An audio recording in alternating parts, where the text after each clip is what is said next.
Hello students, ഇന്നത്തെ വീഡിയോയിൽ നമ്മൾ ഡിസ്കസ് ചെയ്യുന്നത് അൽഗോരിതം എന്ന പോർഷനാണ്. ഇത് സിലബസിലുള്ള പോർഷനാണ്, അൽഗോരിതം ആൻഡ് ഫ്ലോ ചാർട്ട്സ്. അതിൽ അൽഗോരിതം എന്ന ടോപ്പിക്കാണ് ഈ വീഡിയോയിൽ ഡിസ്കസ് ചെയ്യുന്നത്. ഈ വീഡിയോയിലും അടുത്ത വീഡിയോയിലും അൽഗോരിതം ആയിരിക്കും. അത് കഴിഞ്ഞിട്ട് ഫ്ലോ ചാർട്ട്സ് സ്റ്റാർട്ട് ചെയ്യത്തുള്ളൂ.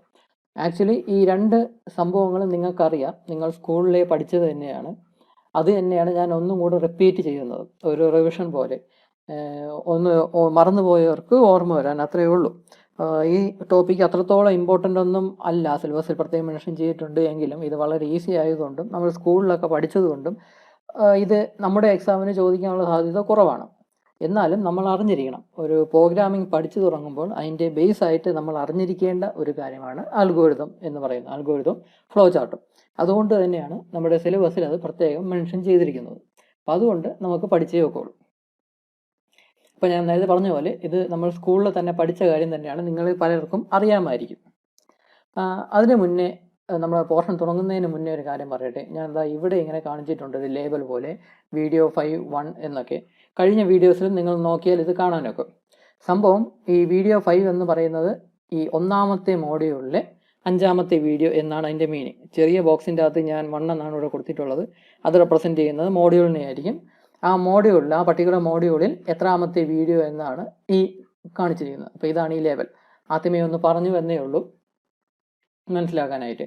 മേ ബി എക്സാമിൻ്റെ സമയത്തൊക്കെ നിങ്ങൾ ഒരുപാട് വീഡിയോസ് ഡൗൺലോഡ് ചെയ്തിട്ട് കാണുകയാണെങ്കിൽ അത് തെറ്റിപ്പോകാതിരിക്കാൻ വേണ്ടിയാണ് ഞാൻ ഇങ്ങനെ ഒരു ലേബൽ ഇവിടെ കൊടുത്തിട്ടുള്ളത്. അപ്പം ഏത് മോഡ്യൂളിലാണ്, എത്രാമത്തെ വീഡിയോ ആണ് എന്ന് നിങ്ങൾക്ക് ഈ വീഡിയോ കാണുമ്പോൾ തന്നെ മനസ്സിലാവും. മിക്കവാറും ഞാൻ എല്ലാ സ്ലൈഡ്സിലും ഈ ഒരു ലേബൽ ഇൻക്ലൂഡ് ചെയ്തിരിക്കും. ഓക്കെ, അപ്പം ഇനി നമുക്ക് പോർഷൻ സ്റ്റാർട്ട് ചെയ്യാം. ആദ്യം എന്താണ് അൽഗോരിതം എന്ന്. ഈ അൽഗോരിതം എന്ന് പറഞ്ഞാൽ, നമ്മളിപ്പോൾ ഒരു മാത്തമാറ്റിക്കൽ പ്രോബ്ലത്തിൻ്റെ പ്രോഗ്രാമാണ് എഴുതുന്നത് എന്ന് കരുതുക. ഒരു പ്രോഗ്രാം എഴുതണം. എത്ര അറിവുള്ള ആളായാലും, പ്രോഗ്രാമിങ്ങിൽ എത്ര അറിവുള്ള ആളായാലും, C++ എന്ന ലാംഗ്വേജ് അരച്ച് കലക്കി കുടിച്ച ആളാണെങ്കിലും, അതിലെല്ലാ ഫീച്ചേഴ്സും അറിയാവുന്ന ഒരാളാണെങ്കിലും, ആ പ്രോഗ്രാമിൻ്റെ ലോജിക്ക് അറിയാമെങ്കിൽ മാത്രമേ അയാൾക്ക് ആ പ്രോഗ്രാം എഴുതാൻ സാധിക്കുകയുള്ളൂ. അതായത് ഇപ്പോൾ ഒരു മാത്തമാറ്റിക്കൽ പ്രോബ്ലം, ലെറ്റ്സ് സേ ഇവിടെ ഈ കാണിച്ചിരിക്കും പോലെ തന്നെ സിമ്പിൾ ഇൻട്രസ്റ്റ് കാൽക്കുലേറ്റ് ചെയ്യാനുള്ള ഒരു പ്രോഗ്രാം നമ്മൾ എഴുതണം.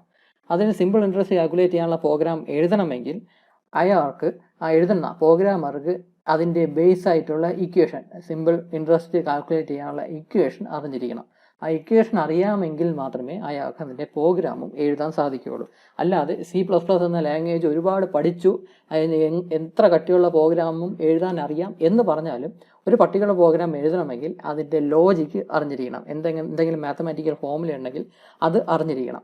അത് അറിഞ്ഞാൽ മാത്രമേ അയാൾക്ക് ആ പ്രോഗ്രാം എഴുതാൻ സാധിക്കത്തുള്ളൂ. അതായത് ആ പ്രോഗ്രാമിൻ്റെ ലോജിക്ക് അറിഞ്ഞാൽ മാത്രമേ അയാൾക്ക് പ്രോഗ്രാം എഴുതാൻ സാധിക്കുകയുള്ളൂ. ലോജിക്ക് അറിയത്തില്ല എങ്കിൽ പ്രോഗ്രാം എഴുതാൻ സാധിക്കത്തില്ല. C++ ലാംഗ്വേജ് അറിയാമെങ്കിലും ആ പ്രോഗ്രാമിൻ്റെ ലോജിക്ക് അറിഞ്ഞുകൂടെങ്കിൽ, ഒരു പർട്ടിക്കുലർ പ്രോഗ്രാം, ഒരു ക്വസ്റ്റ്യൻ തന്നാൽ ആ ക്വസ്റ്റ്യൻ്റെ ലോജിക്ക് എന്താണ് എന്ന് അറിഞ്ഞാൽ മാത്രമേ പ്രോഗ്രാം എഴുതാൻ സാധിക്കത്തുള്ളൂ. ഇവിടെ ഇപ്പോൾ സിമ്പിൾ ഇൻട്രസ്റ്റ് കാൽക്കുലേറ്റ് ചെയ്യുന്ന ഒരു അൽഗോരിതമാണ് എഴുതിയിരിക്കുന്നത്. അൽഗോരിതം ഇവിടെ നിൽക്കട്ടെ. സിമ്പിൾ ഇൻട്രസ്റ്റ് കാൽക്കുലേറ്റ് ചെയ്യാനുള്ള പ്രോഗ്രാം എഴുതാൻ പറയുകയാണെങ്കിൽ അയാൾ ഈ ഒരു ഇക്വേഷൻ അറിഞ്ഞിരിക്കണം. എന്നാൽ മാത്രമേ പ്രോഗ്രാം എഴുതാൻ സാധിക്കുകയുള്ളൂ. അതുപോലെ തന്നെ ഇവിടെ ഇപ്പം ഒരു സർക്കിളിൻ്റെ ഏരിയ കാൽക്കുലേറ്റ് ചെയ്യാനുള്ള ഇക്വേഷൻ ഞാൻ ഇവിടെ കൊടുത്തിട്ടുണ്ട്, πr². നമ്മൾ സ്കൂളിലൊക്കെ പഠിച്ചതാണ്.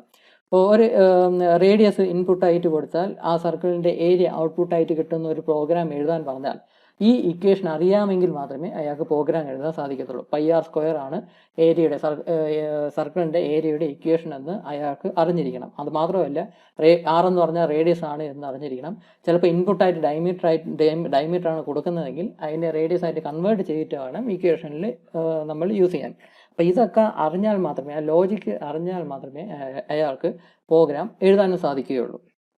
അതായത് ഒരു മാത്തമാറ്റിക്കൽ പ്രോബ്ലത്തിൻ്റെ പ്രോഗ്രാമാണ് എഴുതുന്നതെങ്കിൽ അത് മാനുവലി സോൾവ് ചെയ്യാൻ അറിഞ്ഞിരിക്കണം. എന്നാൽ മാത്രമേ അയാൾക്ക് പ്രോഗ്രാം എഴുതാൻ സാധിക്കുകയുള്ളൂ. ഈ അൽഗോരിതം എന്ന് പറഞ്ഞാൽ അതിനെ നമുക്ക് വേണമെങ്കിൽ പ്രോഗ്രാമിൻ്റെ സ്കെൽട്ടൺ സ്ട്രക്ചർ എന്ന് വേണമെങ്കിൽ പറയാം. ഈ അൽഗോരിതം എന്ന് പറഞ്ഞാൽ സ്റ്റെപ്പ് ബൈ സ്റ്റെപ്പ് അപ്രോച്ചാണ്. ഒരു പ്രോബ്ലം സോൾവ് ചെയ്യുന്നതിൻ്റെ സ്റ്റെപ്പ് ബൈ സ്റ്റെപ്പ് അപ്രോച്ചിനെയാണ് അൽഗോരിതം എന്ന് പറയുന്നത്. ഞാൻ ഇവിടെ എക്സാമ്പിളായിട്ട് write an algorithm to find simple interest for a deposit എന്ന് കൊടുത്തിട്ടുണ്ട്. അതായത് സിമ്പിൾ ഇൻട്രസ്റ്റ് കാൽക്കുലേറ്റ് ചെയ്യാനുള്ള ഒരു അൽഗോരിതമാണ് 4 സ്റ്റെപ്പിൽ ഇവിടെ കൊടുത്തിട്ടുള്ളത്.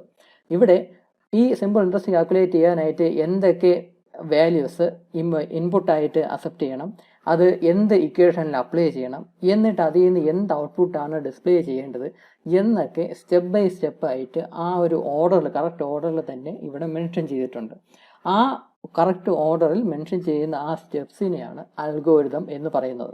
നമ്മൾ പ്രോഗ്രാം എഴുതുമ്പോൾ ഈ ഒരു അൽഗോരിതം ബേസ് ചെയ്താണ് നമ്മൾ പ്രോഗ്രാം എഴുതുന്നത്. അതായത് ഈ അൽഗോരിതത്തിനെയാണ് പ്രോഗ്രാമായിട്ട് കൺവേർട്ട് ചെയ്യുന്നത്.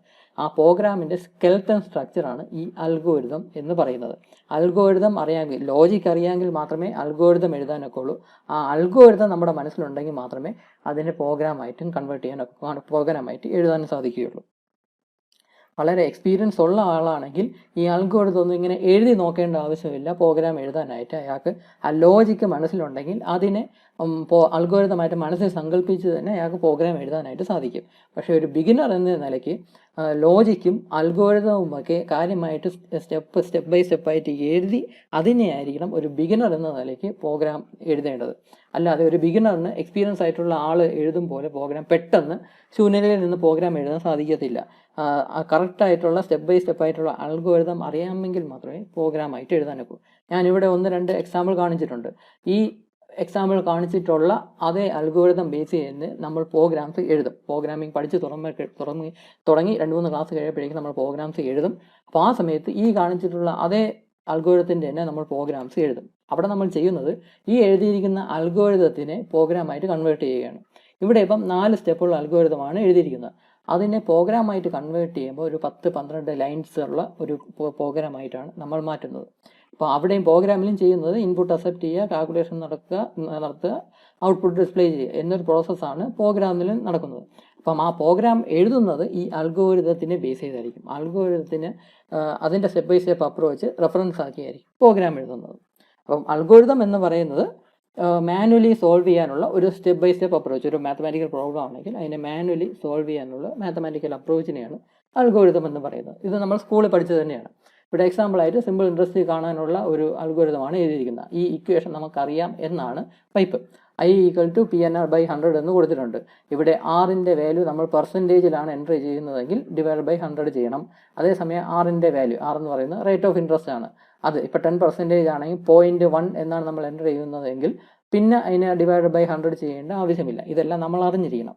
ഇവിടെ എന്തൊക്കെ വാല്യൂസാണ് ഇൻപുട്ടായിട്ട് വേണ്ടത്? Pയും Nഉം Rഉം. ഈ 3 വാല്യൂസും ഇൻപുട്ടായിട്ട് വേണം. എന്നാലേ ഇൻട്രസ്റ്റ് എമൗണ്ട് എത്രയാണെന്ന് കാൽക്കുലേറ്റ് ചെയ്യാൻ സാധിക്കുകയുള്ളൂ. എന്താണ് പി എന്ന് പറഞ്ഞാൽ പ്രിൻസിപ്പൽ എമൗണ്ട്, അതായത് ഇൻപുട്ട് ദി എമൗണ്ടിനെയാണ് പി എന്ന് ഉദ്ദേശിച്ചിരിക്കുന്നത്. എൻ എന്ന് പറഞ്ഞാൽ നമ്പർ ഓഫ് ഇയേഴ്സ്, എത്ര വർഷത്തേക്കാണ് ഡെപ്പോസിറ്റ് ചെയ്യുന്നതെന്നും. എന്ന് പറഞ്ഞാൽ റേറ്റ് ഓഫ് ഇൻട്രസ്റ്റ്, എത്ര പെർസെൻറ്റേജ് റേറ്റിലാണ് ഇൻട്രസ്റ്റ് കാൽക്കുലേറ്റ് ചെയ്യേണ്ടതെന്നും. മേ ബി 7.5, 7.8 അല്ലെങ്കിൽ 10% എന്നൊക്കെയായിരിക്കും റേറ്റ് ഓഫ് ഇൻട്രസ്റ്റ് കൊടുക്കുന്നത്. ഇവിടെ നമ്മൾ ന്റെ വാല്യൂ ഡെസിമൽ പോയിന്റ്സിലാണ് നമ്മൾ എൻട്രി ചെയ്യുന്നത് എന്ന് തൽക്കാലം കരുതുക. അപ്പോൾ ഇൻപുട്ടായിട്ട് വേണ്ടത് ഈ 3 വാല്യൂസാണ്. Pയും Nഉം Rഉമാണ് ഇൻപുട്ടായിട്ട് വേണ്ടത്. ആ ഇൻപുട്ടായിട്ട് എടുത്തു കഴിഞ്ഞാൽ അത് ഉപയോഗിച്ച്, ആ ഇൻപുട്ട് വാല്യൂസ് ഉപയോഗിച്ച് ഇൻട്രസ്റ്റിനെ കാൽക്കുലേറ്റ് ചെയ്യും. അതിൻ്റെ ഇക്വേഷനാണ് ഇവിടെ റെപ്രസെൻറ്റ് ചെയ്യുന്നത്. I = P × N × R. ഇവിടെ ഞാൻ എക്സ് എന്ന ഇൻറ്റു സിമ്പിളല്ല ഉപയോഗിച്ചത്, ഈ സ്റ്റാർ എന്നാണ്. ഈ സ്റ്റാർ അല്ല ഇത്, ഇതിന് വേറെ ഒരു പേരുണ്ട്. അത് നമുക്ക് സിമ്പിൾസ് പഠിക്കുമ്പോഴേക്കും അത് നോക്കാം. ആസ്റ്ററിക് എന്നൊരു സിമ്പിൾ അതാണ് അതിൻ്റെ പേരെന്ന് പറയുന്നത്, നമ്മൾ പഠിക്കും. അപ്പോൾ I = PNR, P × N × R എന്ന് കൊടുത്തിട്ടുണ്ട്. അത് പ്രകാരം എമൗണ്ട് കാൽക്കുലേറ്റ് ചെയ്യാം. എന്നിട്ട് ആ എമൗണ്ട്, ഇൻട്രസ്റ്റ് എമൗണ്ട് എത്രയാണോ അത് ഡിസ്പ്ലേ ചെയ്ത് കാണിക്കുക. അത് സ്റ്റെപ്പ് 3 ആയിട്ട് കൊടുത്തിട്ടുണ്ട്. സ്റ്റെപ്പ് 4 എന്ന് പറഞ്ഞാൽ സ്റ്റോപ്പ്. ഈ സ്റ്റോപ്പ് എന്ന് പറയുന്ന സ്റ്റെപ്പ് നിർബന്ധമല്ല, എന്നാലും നിങ്ങൾക്ക് അവസാനത്തെ സ്റ്റെപ്പായിട്ട് സ്റ്റോപ്പ് എന്ന ആ ഒരു സംഭവം കൂടെ ആഡ് ചെയ്യാം. അപ്പോൾ സിമ്പിൾ ഇൻട്രസ്റ്റ് കാൽക്കുലേറ്റ് ചെയ്യേണ്ട ആ ഒരു മെത്തേഡ്, ആ ഒരു രീതി ഒരു 4 സ്റ്റെപ്പുള്ള ഒരു അൽഗോരിതമായിട്ടാണ് പ്രസൻറ്റ് ചെയ്യുന്നത്. ഇനി ഇതിൻ്റെ പ്രോഗ്രാം എഴുതാൻ പറഞ്ഞാലും ഈ 4 സ്റ്റെപ്പ് ബേസ് ചെയ്തായിരിക്കും, ഈ ഒരു ഫ്ലോയിൽ ആയിരിക്കും ആ പ്രോഗ്രാം നമ്മൾ എഴുതുന്നത്. ഈ ഒരു 4-5-6 ലൈൻസ് ഉള്ള പ്രോഗ്രാമിനെ ഒരു 10-12 ലൈൻസ് ഉള്ള 4-5 ലൈൻസ് ഉള്ള അൽഗോരിതത്തിന് 10-12 ലൈൻസ് ഉള്ള പ്രോഗ്രാമായിട്ടായിരിക്കും കൺവേർട്ട് ചെയ്യുന്നത്. അപ്പോൾ പ്രോഗ്രാമിൻ്റെ ആ ഒരു സ്കെൽട്ടൺ സ്ട്രക്ചറാണ് അൽഗോരിതം എന്ന് പറയുന്നത്. അപ്പോൾ നമ്മൾ പ്രോഗ്രാമിംഗ് പഠിക്കുമ്പോഴും അൽഗോരിതം എന്താണെന്ന് അറിയണം. ഒരു പ്രോഗ്രാമിൻ്റെ അൽഗോരിതം എഴുതാൻ കഴിയുന്ന ആൾക്ക് മാത്രമേ അതിൻ്റെ പ്രോഗ്രാമും എഴുതാൻ സാധിക്കുകയുള്ളൂ. എക്സാമിന് ഒരു ക്വസ്റ്റ്യൻ തന്നിട്ട് അതിൻ്റെ പ്രോഗ്രാം എഴുതാൻ പറഞ്ഞാൽ ആ പ്രോഗ്രാമിൻ്റെ ലോജിക്ക് അറിഞ്ഞിരിക്കണം. ആ ലോജിക്കിനെ അൽഗോരിതം രൂപത്തിൽ റെപ്രസെൻ്റ് ചെയ്യാനും അറിഞ്ഞിരിക്കണം. ഈ കേസിനാണെങ്കിൽ പ്രോഗ്രാമിൻ്റെ ലോജിക്ക് എന്ന് പറയുന്നത് ഈ ഒരു ഇക്വേഷനാണ്.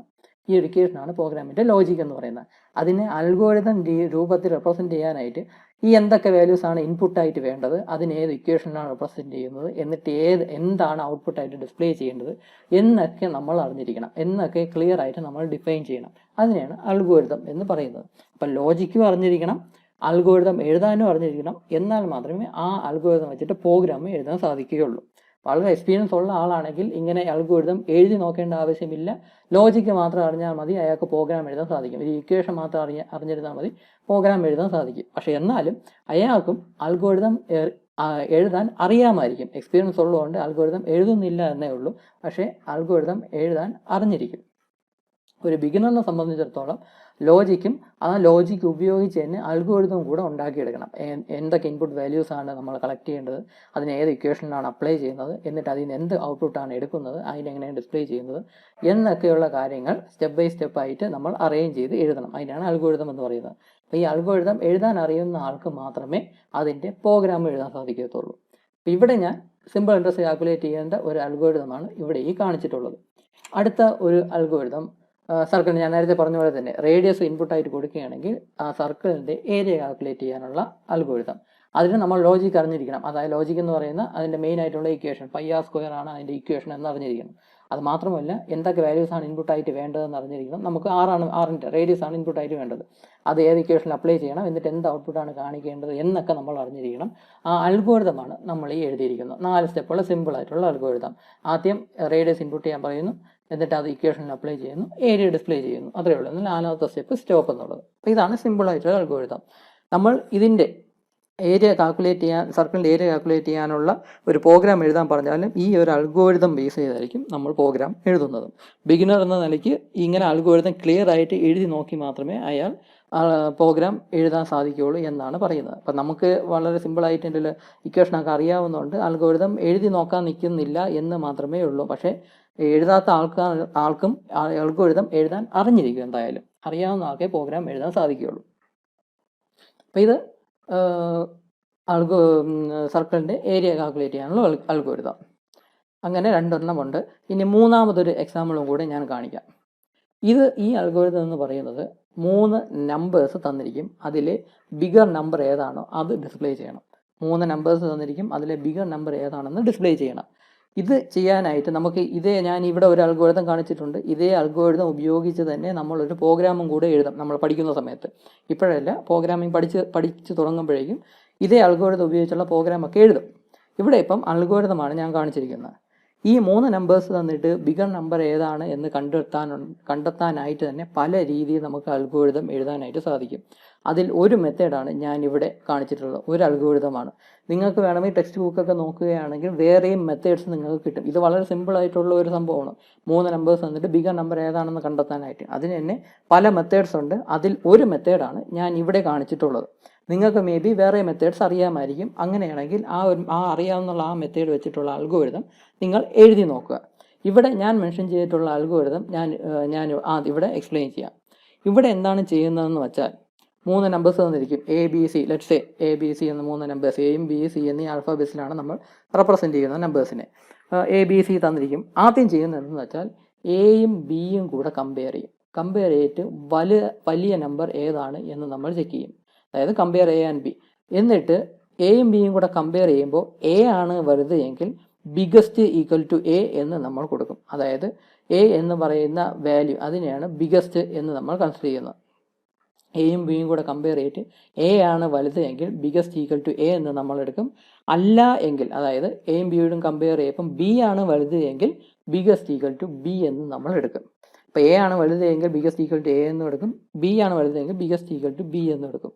ഇനി അടുത്ത സ്റ്റെപ്പിൽ നമ്മൾ കമ്പയർ ചെയ്യുന്നത് ഈ ബിഗസ്റ്റ് ഏതാണോ, എ ആയാലും ബി ആയാലും, ഈ ബിഗസ്റ്റിൽ സേവ് ചെയ്തിരിക്കുന്ന ബിഗസ്റ്റ് എന്ന് പറയുന്ന ആ എലമെൻറ്റിൽ സ്റ്റോർ ചെയ്തിരിക്കുന്ന വാല്യൂ എന്താണോ, അതായത് ഇവിടെയാണെങ്കിൽ എയുടെ വാല്യൂ ആണ് ബിഗസ്റ്റ് എന്ന് പറയുന്ന എലമെൻറ്റിലോട്ട് സ്റ്റോർ ചെയ്തത്. ഇവിടെയാണെങ്കിൽ ബി എന്ന് പറയുന്ന വാല്യൂ ആണ് ബിഗസ്റ്റ് എന്ന് പറയുന്ന എലമെൻറ്റിലോട്ട് സ്റ്റോർ ചെയ്തത്. ഇനി ഈ ബിഗസ്റ്റിന് ഏതായിരുന്നാലും ഈ ബിഗസ്റ്റ് ആയാലും ഈ ബിഗസ്റ്റ് ആയാലും ഈ ബിഗസ്റ്റിനെ സിയുമായിട്ട് കമ്പയർ ചെയ്ത് നോക്കാം. എന്നിട്ട് വലുതേതെന്ന് നോക്കാം. ആ സമയത്ത് സി ആണ് വലുത് എങ്കിൽ നമ്മൾ ബിഗസ്റ്റ് ഈക്വൽ ടു സി എന്ന് കൊടുക്കും. ഈ ബിഗസ്റ്റിനെ സിയുമായിട്ട് കമ്പയർ ചെയ്തിട്ട് സി ആണ് വലുത് എങ്കിൽ ബിഗസ്റ്റ് ഈക്വൽ ടു സി എന്ന് കൊടുക്കും. അല്ല എങ്കിൽ നമ്മൾ ബിഗസ്റ്റിനെ ഒന്നും ചേഞ്ച് ചെയ്യേണ്ട ആവശ്യമില്ല, എന്താണോ ബിഗസ്റ്റ് അത് തന്നെയാണ്. ഇപ്പം മൂന്നാം സ്റ്റെപ്പ് എന്ന് പറഞ്ഞാൽ compare biggest with the third number C. If C is greater than biggest, C ആണ് വലുത് എങ്കിൽ then biggest equal to C എന്ന് നമ്മൾ റീവാല്യൂ ചെയ്യുക. ബിഗസ്റ്റിൻ്റെ വാല്യൂ സി ആയിട്ട് കൊടുക്കുക. അല്ല എങ്കിൽ, അല്ല എന്ന കേസ് ഇവിടെ മെൻഷൻ ചെയ്തിട്ടില്ല, അല്ല എങ്കിൽ ഒന്നും ചെയ്യേണ്ട, അത്രയേ ഉള്ളൂ. എന്താണോ ബിഗസ്റ്റ് അത് തന്നെയാണ്. എന്നിട്ട് ലാസ്റ്റ് ബിഗസ്റ്റ് എന്ന എലമെൻറ്റിൻ്റെ വാല്യൂ നമ്മൾ ഡിസ്പ്ലേ ചെയ്ത് കാണിക്കുന്നു. അപ്പോൾ എന്താണ് ഏറ്റവും ഹയർ വാല്യൂ ഏതാണോ അതുകൂടി ഡിസ്പ്ലേ ചെയ്യും, എന്നിട്ട് സ്റ്റോപ്പ്. ഇതാണ് ഈ അൽഗോരിതം എന്ന് പറഞ്ഞാൽ. അതിൻ്റെ ഒരു എക്സാമ്പിൾ ഇതാ ഞാനിവിടെ കാണിച്ചിട്ടുണ്ട്. 2 കേസ് ഞാൻ കാണിച്ചിട്ടുണ്ട്. സാമ്പിൾ വാല്യൂസ് എയ്ക്ക്, ആദ്യത്തെ കേസിലാണ് എയ്ക്ക് 5, ബിക്ക് 15, സിക്ക് 10 എന്നാണ് നമ്മൾ എടുക്കുന്നത്. ആദ്യത്തെ സ്റ്റെപ്പിൽ എയും ബിയും കൂടെ കമ്പയർ ചെയ്യുന്നു. എ ഗ്രേറ്റർ ദാൻ ബി ആണോ എന്ന് ചെക്ക് ചെയ്യുന്നു.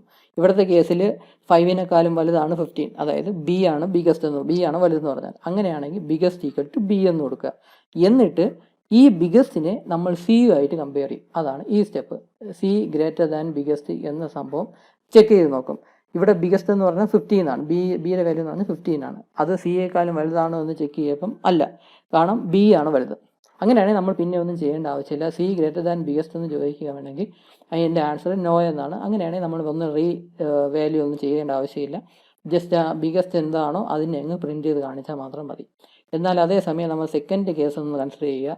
ഇവിടെ ഞാൻ എയ്ക്ക് 10ഉം ബിക്ക് 5ഉം സിക്ക് 15ഉം ഒന്ന് കൊടുത്തിട്ടുണ്ട്. അതായത് ഇവിടെ ആക്ച്വലി സി ആണ്, അതായത് 15 ആണ് ബിഗസ്റ്റ് വാല്യൂ എന്ന് പറയുന്നത്. ഇത് നമുക്ക് ഇതേ അൽഗോരിതത്തിൽ നമുക്കൊന്ന് അപ്ലൈ ചെയ്ത് നോക്കാം. ആദ്യം എയും ബിയും കൂടെ കമ്പയർ ചെയ്യുക. അപ്പോൾ എ ആണ് വലുത്, അങ്ങനെയാണെങ്കിൽ ബിഗസ്റ്റ് ഈക്വൽ ടു എ എന്ന് കൊടുക്കുക. ഇനി ബിഗസ്റ്റിനെ സി ആയിട്ട് കമ്പയർ ചെയ്യുക. ഇവിടെ സിയും ബിഗസ്റ്റ് ആയിട്ട് കമ്പയർ ചെയ്യുക. അപ്പം സി ആണ് വലുത്, ബിഗസ്റ്റ് അല്ല, സി ആണ് വലുത്. അങ്ങനെയാണെങ്കിൽ ബിഗസ്റ്റിനെ നമ്മൾ റീഅസൈൻ ചെയ്യും. സിയുടെ വാല്യൂവിന് ബിഗസ്റ്റ് ആയിട്ട് നമ്മൾ കൊടുക്കും. എന്നിട്ട് ആ ബിഗസ്റ്റിനെ പ്രിൻ്റ് ചെയ്ത് കാണിക്കും. അപ്പോൾ ഇവിടെ പ്രിൻ്റ് ചെയ്യുന്ന 15 എന്ന് തന്നെയായിരിക്കും. അപ്പം ഈ ഒരു അൽഗോരിതത്തിലൂടെ, ഈ ഒരു മെത്തേഡിലൂടെ നമുക്ക് 3 വാല്യൂസ് ഇൻപുട്ടായിട്ട് കൊടുത്താൽ അതിലെ ബിഗർ വാല്യൂ ഏതാണെന്ന് കണ്ടെത്താം. അപ്പോൾ ഇതാണ് അൽഗോരിതം എന്ന് പറയുന്നത്. ഈ അൽഗോരിതം ഉപയോഗിച്ച് നമ്മൾ പ്രോഗ്രാമൊക്കെ എഴുതും. അപ്പം മാനുവലി സോൾവ് ചെയ്യാൻ അറിയാമെങ്കിൽ മാത്രമേ നമുക്ക് ഒരു മാത്തമാറ്റിക്കൽ പ്രോബ്ലത്തിൻ്റെ, അല്ലെങ്കിൽ എന്ത് പ്രോബ്ലം ആയിരുന്നാലും അതിൻ്റെ പ്രോഗ്രാം എഴുതാൻ സാധിക്കത്തുള്ളൂ. അതിൻ്റെ ലോജിക്ക് നമ്മൾ അറിഞ്ഞിരിക്കണം. ലോജിക്ക് അറിയാമെങ്കിൽ മാത്രമേ അതിൻ്റെ പ്രോഗ്രാം രൂപത്തിൽ നമുക്ക് എഴുതാൻ സാധിക്കത്തുള്ളൂ. അപ്പോൾ അതിനുവേണ്ടി ആദ്യം അൽഗോരിതമാണ് നമ്മൾ എഴുതി നോക്കുന്നത്. ആ അൽഗോരിതത്തിനെയാണ് പിന്നെ പ്രോഗ്രാമായിട്ട് കൺവേർട്ട് ചെയ്യുന്നത്. വളരെ എക്സ്പീരിയൻസ് ഉള്ള ആൾക്കാർ അൽഗോരിതം എഴുതാൻ നിൽക്കത്തില്ല എന്നേ ഉള്ളൂ. പക്ഷേ അവർക്കും അൽഗോരിതം എഴുതാൻ അറിയാമായിരിക്കും. അതുകൊണ്ടാണല്ലോ അവരൊക്കെ പ്രോഗ്രാം എഴുതുന്നത്.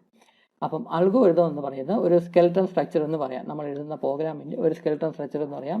ഈ എഴുതുന്ന അൽഗോരിതം എന്ന് പറഞ്ഞാൽ സ്റ്റെപ്പ് ബൈ സ്റ്റെപ്പായിട്ട് ഒരു പ്രോബ്ലം എങ്ങനെ സോൾവ് ചെയ്യുന്നു എന്നതിനെ പറ്റിയുള്ള ആ അറേഞ്ച്മെൻറ്റ്, ആ ഫ്ലോയാണ് അൽഗോരിതം എന്ന് പറയുന്നത്. ഇനി അടുത്ത വീഡിയോയിൽ അൽഗോരിതത്തിൻ്റെ മറ്റൊരു എക്സാമ്പിളും കൂടെ നമുക്ക് നോക്കാം. അതിൻ്റെ അൽഗോരിതം കൂടെ നമുക്ക് എഴുതി നോക്കാം. അത് കുറച്ചും കൂടെ ഇമ്പോർട്ടൻ്റ് ആയിട്ടുള്ള ഒരു പ്രോഗ്രാമാണ്. അതിൻ്റെ അൽഗോരിതം കൂടെ എഴുതാം. അത് കഴിഞ്ഞ് നമ്മൾ പ്രോഗ്രാമിംഗ് സ്റ്റാർട്ട് ചെയ്യുമ്പം അതേ അൽഗോരിതം ഉപയോഗിച്ച് നമുക്ക് പ്രോഗ്രാമും കൂടി എഴുതാനുള്ളതാണ്. അപ്പോൾ കുറച്ചുകൂടെ ഇമ്പോർട്ടൻ്റ് ആയിട്ടുള്ള, കുറച്ചും കൂടെ കോംപ്ലക്സ് ആയിട്ടുള്ള ഒരു അൽഗോരിതം കൂടെ നമുക്ക് ഡിസ്കസ് ചെയ്യാം. അത് അടുത്ത വീഡിയോയിൽ. ഇന്നത്തെ വീഡിയോയിൽ ഇത്രയേ ഉള്ളൂ. Thank you.